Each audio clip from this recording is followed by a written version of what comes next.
Why is a channel called Hooniverse reviewing the new Sentra? When Nissan said, do you want to borrow a new Sentra for a few days? You know, it just came out. We'd love for you to get into it. I don't think they said love, but I'm adding that.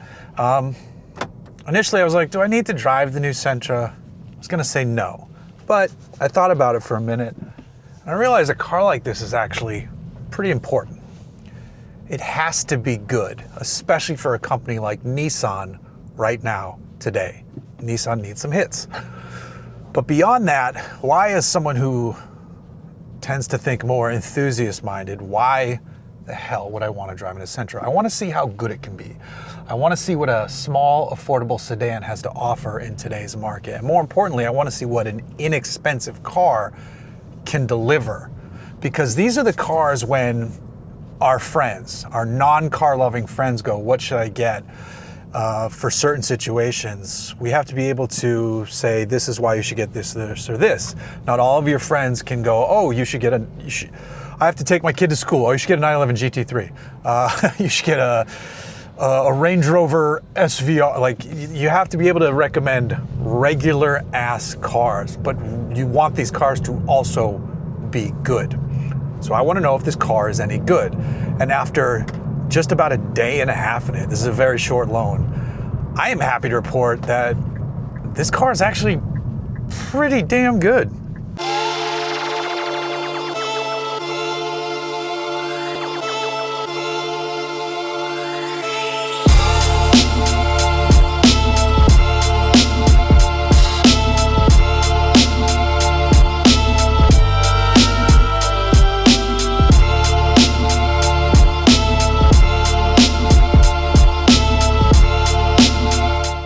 Now, it's not powerful, it's not exciting, it's not a thrilling thing to drive, but at being an affordable car in today's market, it's excellent. It's really well built. It's very comfortable inside. These Nissan zero gravity seats are standard front and rear across the lineup of 4 trims. There's a dual 12.3 inch screen display ahead of me. That looks, the quality of the screens is excellent. This has wireless Apple CarPlay and Android Auto. This one has heated seats. Heated seats are optional across the entire lineup. This has really good features. Now, again, the engine isn't exciting. The gearbox definitely isn't exciting, but other things that make this a really good and surprising offering at the price point, again, especially in today's market of everything costing so damn much money. What does this have under the hood? There's a 2-liter engine. It makes 149 horsepower on 146 pound-feet of torque, and it's backed up by a CVT. Now that whole sentence, that phrase should be like, ugh, God, no. The tuning on this CVT is fantastic. It simulates shift points without being obnoxious about it, like making you think there's more going on. It's a very subtle, but it's enough to just make you forget slightly that it's a CVT. And then the CVT itself, there's no droning going on. There's none of that historic like, kill me, I want to die. I'm not getting that out of this car. Now, part of that probably is also owed, besides the tuning of the CVT itself. The NVH on this is fantastic. It's quiet in here. This is a very quiet cabin inside of the Sentra, an entry-level car. This doesn't feel like an entry-level car. This is a great car for someone who wants a new car, and needs to lease or buy something but can't afford much. There are people out there who don't, not everybody wants a used car, and I get it. Like, there are those of us who can put up with things in the used market. We get it. There are smart financial plays to be made in the used market. But for those people who aren't enthusiasts and want a new car or need a new car and need this transportation and are leasing or financing, man, this is such a great option. It's really nice and comfortable in here. The sound system sounds good enough, and I don't say that often about Bose sound systems because I don't love them. That's an optional Bose system. This also has Pro Pilot Assist, so it has, very modern cruise control features too, high-level cruise control functionality. The steering feel is it doesn't feel very connected, but there's decent heft there. I am beyond pleasantly surprised with the new Sentra here. Wireless charging. Again, these seats are super comfortable. And then it's something as simple as this armrest. When you lift it up sometimes in an inexpensive car and wiggle it, it'll feel very cheap. This feels solid. The build quality here is impressive. And I'm harping on and on about what I'm surprised about. The reason I'm so surprised, every trim starts under $30,000. Even loaded, with the exception of the highest spec one, I think that one just touches 30 with if you add any options. This loaded SR is probably 28. This is where we are. I know some of you were like, what? That's, still crazy. It's not compared to today's market. The average new car transaction price, we're at like 51 these days. 51,000 on average means the system is broken. Car prices are broken. So to get into this and have all these features for between 25 and 28,000 as tested, this is the Sentra SR. This is just a great daily driver if you need a new car. Like I said, the screens look great, the sound system works well. It's gonna be probably 35 miles per gallon in combined fuel economy.